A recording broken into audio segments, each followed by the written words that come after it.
Halo, assalamualaikum sahabat Galeri Bahasa semuanya. Kali ini kita akan membahas salah satu materi yang cukup penting dan hampir semua teks menggunakannya. Kira-kira materi apa itu? Tepat sekali, konjungsi atau kata hubung. Nah, konjungsi ini sangat penting sekali digunakan dalam hampir semua teks karena konjungsi atau kata hubung ini yang akan menjadikan teks tersebut terlihat padu dan teratur. Bagaimana konjungsi itu? Silahkan simak video ini sampai selesai. Jangan lupa untuk mencatat dan membuat peta konsep.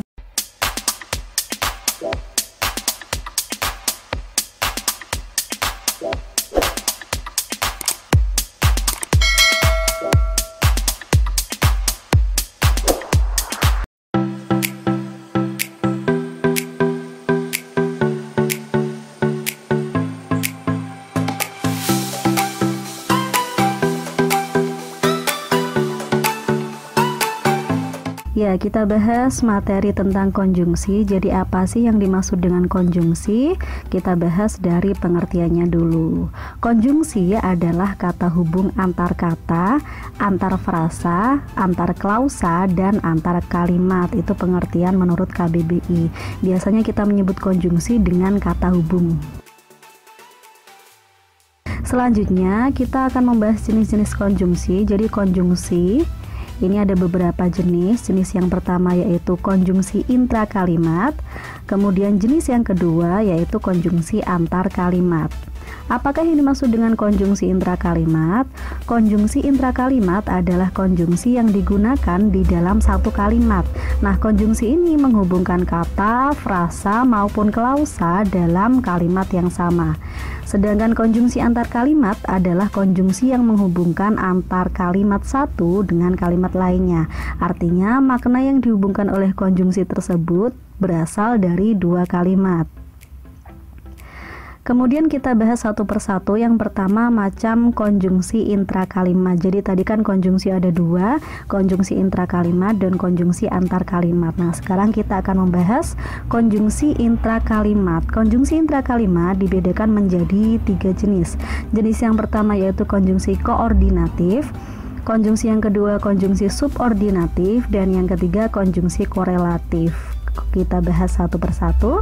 Nah, kita akan membahas konjungsi yang pertama, konjungsi intrakalimat yang pertama yaitu konjungsi koordinatif.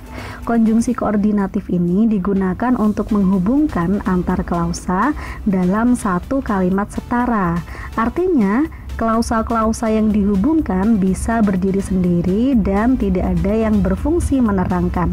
Silahkan diingat-ingat materi kemarin tentang kalimat kompleks, parataktik, dan hipotaktik. Ini sangat berhubungan sekali dengan konjungsi. Jadi konjungsi koordinatif itu nanti akan membentuk kalimat kompleks parataktik ya. Jadi tidak ada yang berfungsi menerangkan. Seandainya dipisah itu pasti nanti akan berdiri sendiri. Kemudian kita membahas bentuk konjungsi koordinatif. Yang pertama, yang termasuk konjungsi koordinatif adalah konjungsi yang menyatakan penambahan. Misalnya dan, serta, lagi. Kemudian yang kedua, menyatakan pelanjutan. Contohnya kemudian, lalu. Nah, ini kenapa kok bisa masuk ke konjungsi koordinatif? Padahal kemudian lalu kan adalah konjungsi temporal, konjungsi yang berhubungan dengan waktu. Jadi ada pengecualian ya. Walaupun konjungsi temporal adalah konjungsi subordinatif masuk ke konjungsi subordinatif, tapi khusus untuk konjungsi kemudian dan lalu ini termasuk konjungsi koordinatif karena ketika dipasangkan di kalimat walaupun dipisah itu nanti tidak akan menimbulkan anak kalimat maupun induk kalimat, jadi bisa berdiri sendiri. Makanya konjungsi kemudian dan lalu masuk ke konjungsi koordinatif karena akan menimbulkan kalimat majemuk setara bukan bertingkat. Kemudian yang ketiga menyatakan pertentangan, sedangkan, tetapi, dan yang keempat menyatakan pemilihan berupa konjungsi atau. Kemudian kita masuk ke konjungsi subordinatif. Konjungsi ini digunakan untuk menghubungkan klausa-klausa dalam satu kalimat yang hubungannya berbeda. Artinya ada klausa yang berfungsi sebagai induk kalimat dan ada yang berfungsi sebagai anak kalimat. Dengan demikian setiap klausa tidak bisa berdiri sendiri. Nah, ini nanti ketika di kalimat akan membentuk kalimat majemuk bertingkat atau kalimat kompleks hipotaktik. Silahkan lihat-lihat materi kemarin ya.